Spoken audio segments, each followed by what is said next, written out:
It's been 3 full months since we moved into this 34-foot Dynamax Isata 6, and the more we show you guys us driving this thing everywhere, the more you guys ask, when are you getting a towed vehicle? So today we're going to answer why we currently don't have one, how we've made it work for full-time RV life, and then we're going to ask you all, if and when the time comes, what kind of towed vehicle should we get?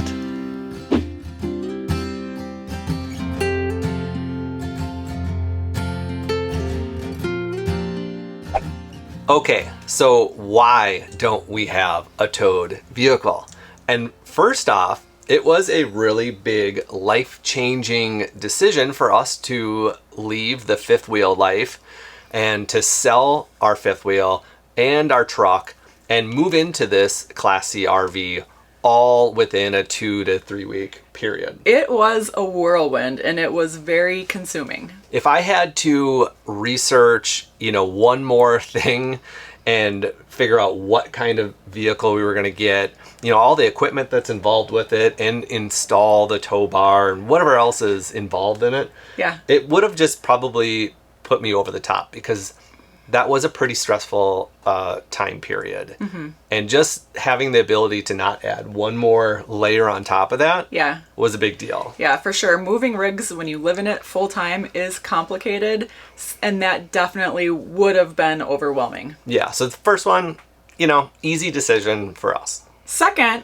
which we didn't 100% know beforehand, but we assumed, was that it'd be pretty dang easy to drive this Dynamax around on its own. Knowing that it's on the Ford F600 4x4 chassis, which is basically the same cab as any Super Duty truck.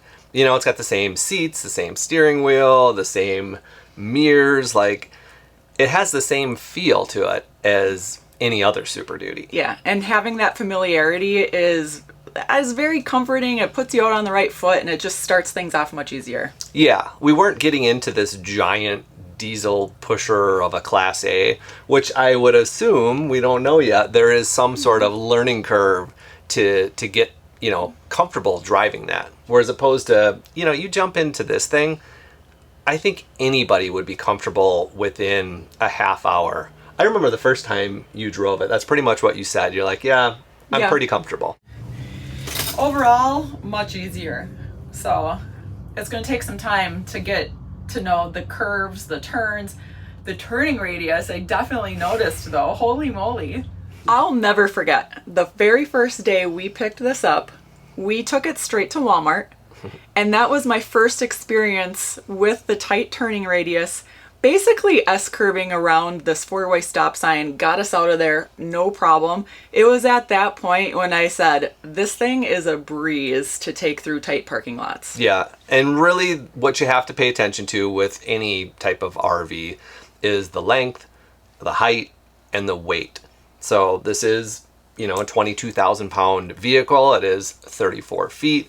It's 12 and a half feet tall. So it's fairly large. Mm-hmm. And as long as you keep those, factors in mind while driving, it's not that bad. And I've talked about the Ford mirrors before. I love the Ford mirrors. They have these big convex mirrors on the bottom. So if you use those within combination of the backup camera in this thing that comes with it, it's pretty simple to be aware of what's around you. And while researching this next stage of our RV life, I kind of wanted to get away from the towing factor. Yeah, we were really, really ready to be done towing. We wanted to be back into a smaller, self-contained type of unit. And although people say, and I understand why, towing a towed vehicle is easier than towing an RV, right? Just because it's smaller than an RV and it kind of just follows behind your RV. Yeah, like you don't even know it's there. Yeah, but it still adds complications. It still adds considerations. Length. Yeah, all of that stuff where it's not the same thing as driving around this, smallish Class C. It's now you are 50 plus feet long. Yeah, because we were really excited to be 34 feet in length. Period. No, nothing. So as soon as you add on that towed vehicle, No longer can you just maneuver around those Walmart parking lots with as much ease as what I just described. And we wanted to really feel that experience of we're not dependent on having anything behind us. All we need to worry about is this 34-foot RV, and that's it. And that is what I'm holding on to, like, with dear grip. And it's been really great. Yeah. I kind of want to enjoy this stage of our travel without having something behind us. So speaking of stages, that's a great transition to our very next point is we can always add it on later. And since there are pros and cons to every RV, every way you use it, we wanted to fully experience this stage without it, knowing that we can always add it on at any time if it never worked out for us without having a Towed. And I'm a big proponent of researching, getting all your ducks in a row, and being ready for whatever it is you're going to tackle in life. And that kind of is good and bad because it makes you want to buy this, buy that. Everybody says, I need this, I got to have that. And then you end up getting everything where maybe you don't need that yet. So I'm trying to rein that back in a little bit and do a little bit more slower type of research and really figure out what it is we do need. Right. And breaking this into stages, it does bring us back to our roots. One of the things we were excited about for this particular motorhome was to have that same sense of freedom that we had in our Class B. And if you add on that towed vehicle stage, you just jump right past being able to mimic what we were trying to chase a little bit with this Class C. So we can be kind of indecisive. We can want to try a few different things. We don't know exactly what we want. And that's okay. Yeah, there's nothing wrong with that. And truly, that is why we are extra thankful for our partnership with Dynamax RV for, allowing us to try this ISATA 6 out for the next 12 months and really kind of figure out what it is we do like, what it is we don't like, and give us a little jump start on what's next for us. So through all that research that I love to do, I kind of narrowed down, we wanted to try a Class C or a Super C first. The Class A is a big category. The Class A motorhome, that's a huge RV category, and we've never been in one of those. But through the differences, I knew that I wanted to go with a C or a Super C. Dynamax was a company that kept coming up to the top of the research as someone who makes a high quality unit. And we really did love what they produced. But what we didn't really know exactly which way we wanted to go, was it sticking with a Ford 4x4 chassis or going more with like a true Super C on the Freightliner chassis. It's a tough decision. There's lots of pros and cons between the two. So far, this motorhome has exceeded our expectations, and it has been a fun unit to travel around the country. It has really fit our lifestyles great. Yeah. So now we know a little bit more about why we don't have a towed vehicle. Let's talk about how we get along without one.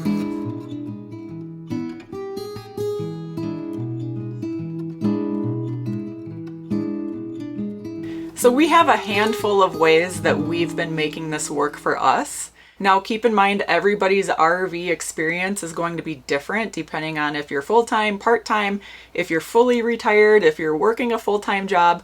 So just because it's working well for us doesn't mean it's going to work well for you. And we are full-time workers. We work all day long, most days. So our exploring days are less than what yours might be. Yeah, so right off the bat, not leaving our campsite every single day is not a huge deal. It's something we didn't even do when we had the ability to leave every day. Right. So that kind of... That's just a preface. That sets the stage a little bit. The easiest thing that you can do to get along without a towed vehicle is to get those campsites in the direct vicinity of where you want to visit. Yeah, so that is point number one, is just walkability. And that's exactly what we did with our very first campsite in Golden, Colorado. We picked out a campground where we were in the heart of where we wanted to be. We could just walk out our door and walk anywhere within a few mile radius with ease. And even if we had a brand new 2025 Jeep Rubicon sitting in the driveway of our campsite, we wouldn't have taken it. No, we prefer to walk around if we can. And that was a great place to do it.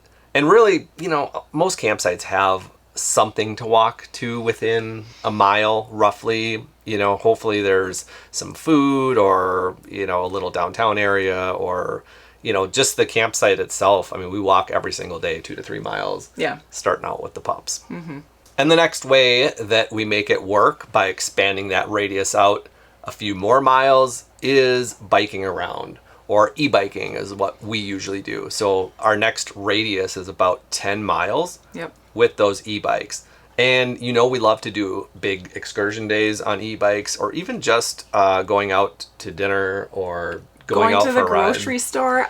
I can't tell you how many times I've taken the e-bike to the grocery store, and it's so easy. You can just load up your bags and use your throttle to get home. So we don't use our e-bikes for exercise. We use our e-bikes for exploring and utility purposes, from getting us around. Like, it really helps you cover so much more ground. But you can't always get by with walking or biking. Some of these campsites are remote, or they're just a little bit farther away, maybe outside of the city or town that you want to travel to. So that leaves Ubers, Lyfts, taxis, shuttle buses, trolleys, anything like that. Public transportation and ride shares. And we've been dusting off the Uber app. We've been Ubering more. We went to a concert. I went to a haircut appointment, going out to dinner, taking a ride to the airport. These are all situations where an Uber makes sense, and we have been using that more. And I remember Uber was a lot cheaper, at least it felt that way back in Minneapolis when we used it more, 8 years ago. Some of the rides are somewhat expensive, but if you consider the overall cost and maintenance of a vehicle, and you don't do it all the time, a couple times a month maybe. Yeah, insurance, maintenance, ownership. It's not that bad. I definitely think the price of Ubers varies depending on availability. So if you are somewhere more remote and the Ubers are limited and they have to drive further to pick you up, it's going to cost a little bit more. And something we discussed early on was, hey, we could always just rent a car if we need to. Sometimes we'll sit at a campsite for a week or 2 weeks, and we said maybe it makes sense for us to rent the car for a week. Now, we haven't done that yet, but you guys did see when our friends Jeff and Deb rented the car for a day for us in the Monterey area, and we went out. And that was fun. And explored. And we realized, that is something that's really not that hard to do. It's roughly $100 a day. Right. That's not that bad. Yeah, if there's certain attractions that you really want to see, there are going to be cases where you need a car to do it. So renting a car is a great solution in that event. Now, if we were to do a week-long rental, like you mentioned, for us, that would be more like in the wintertime when RVers go south, they sit a little bit longer, they move a little bit less, waiting for that weather to warm up. I do see us doing that in the wintertime when we're, more stationary for a couple of weeks and we want to get some stuff done. Yeah, and a few of you have mentioned things like rideshare apps, Toro, and there's probably a few other ones that's a valid way to rent a car. And you basically, through an app, are renting a person's vehicle. A privately owned vehicle. Private vehicle, not, through Enterprise or something like that. Yeah. So renting, roughly for a week, we looked, was around $300. It really varies. The price can vary on the car. Yeah, quite a bit. Yeah. But $300 for the week, if you add in, your shopping, your errands, and a couple, trips to whatever you want to do, wherever you're at. Pretty good deal. Yeah, that's not bad. So the last and the easiest way. And the most prevalent, this is the obvious one. Yeah, of how we get around and get by without a toad is we just drive. We drive it. The motorhome. We drive the motorhome. Yeah, it's really not that difficult. This is kind of what we wanted to experiment with in the first place. Yeah. How big of a unit could we go and kind of treat it like a big van, Yeah. something that we just drive around everywhere. And we visit enough national parks that I know people drive those Class C rentals everywhere. Yeah. You see a 35-foot Class C parking any which way in a national park. Now, of course, the smaller you go, 30 feet, 28 feet, that's going to be way easy to drive around. I think we're kind of at the end of the max limit that we'd want to drive around, at 34 feet. Yeah. And it's not going to be an option in all scenarios. So you just got to be flexible, be open-minded, looking at situations where, is this a good idea to drive this RV in that area? Sometimes it's going to be a heck yes, let's take it. It's going to be awesome to have everything with us, have our dogs with us, have the comforts of home. And other times it's going to be like, I don't know, that, it looks a little bit sketchy on this one. So you really just got to go case by case. But more often than not, we've been able to take this Class C into the parks, around like places like up at Mount Hood, Timberline Lodge. Like, we've already made so many great experiences, and having that feeling of everything's with you, your home's always with you, and it's just a great feeling. So I know it looks like we're going to all these fun and big excursions every single week, but in reality, we're not doing that. It's more of, getting out once a week and going into town, grocery shopping, doing things like that. But we are trying to have that work-life balance. Yeah. And for us, driving this thing around so far, so good. So good. And one strategy that we've implemented is tacking your errands onto a travel day when you're already out driving from A to B. You might get up extra early because, hey, I want to make a couple of stops and we need to do these things along the way. So that helps where you don't have to break camp on an off day. Learning how to do things like that in order to drive your Class C around definitely helps make it easier. Okay, so I have a little confession to make. I wanted to do this video as a way of starting the research of, what is the best vehicle for a towed vehicle? Is it a Jeep? Is it a Bronco? Is it a truck? Maybe it's a motorcycle instead of, a vehicle. I have a dream vision of it being some sort of a motorized bike, motorcycle that's highway legal, because then you can still keep that length the same. That's the next small step if we were to take something like that. That would put us in between going all the way. And, maybe that's a good way to do it. Where you just have the extension of the hitch. Yeah. But I haven't even started any of the research on the equipment, tow bars, like what's best. I would really like to get your guys' opinions on what you tow, why you tow it, maybe some of the equipment that we need to look at, and, kind of prepare ourselves for the future if we need to go that direction. And how many of you out there are not using a towed vehicle? We get a few comments here and there. We're getting a few comments on people are researching and they want to know more about this. It's kind of also why this stemmed this video. I think it's a conversation that a lot of people want to know. There are so many different ways to RV, and this is just another variable in that puzzle. So that's going to do it for this video, and we'll catch you on the next one. Ever wonder where the name Irene Iron Travels comes from? It's actually named after my online fitness and nutrition coaching business, Irene Iron Fitness. I help people move better, feel better, and eat better with strength training and real food.